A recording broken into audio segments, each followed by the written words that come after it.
છે, ફેફસા છે, આંખ છે, નોઝ છે, ઓરલ કેવિટી છે. બધી શું છે, એક પ્રકારની ડિફેન્સ છે. સ્કિન તો કે બહારના અણુઓને અંદર આવતા રોકે.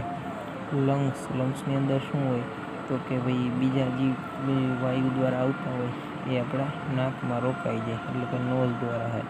આઈઝમાં તો કે અશ્રુ આવેલા હોય, એટલે કે આંસુ એના દ્વારા પણ રોકાઈ જાય. એટલે એ થાય એને કહેવાય ઇનલેટ ઇમ્યુનિટી. પછી હવે ગ્લુટ માઇક્રોબેન્ટ ઓન HCl એન્ઝાઇમ. આપણા શરીરની અંદર HCl છે એવા એન્ઝાઇમ આવેલા હોય છે, જેમ કે GITની અંદર શું આવે HCl. એ શું કરે તો કે ખોરાકમાં જો કોઈ એટલે કોઈ બેક્ટેરિયા કે કોઈ હોય મતલબ કે માઇક્રો ઓર્ગેનિઝમ, તો એનું શું કરે તો કે મારી નાખે એને, બરાબર.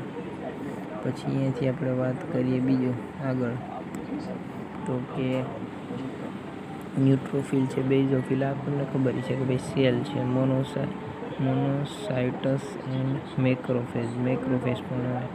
એના પછી નેચરલ કિલર છે, કોમ્પ્લેક્સ સિસ્ટમને સાઇટોકાઇનેન. ઓકે, આભાર. આજના વિડીયોમાં આપણે જોશું આટલું.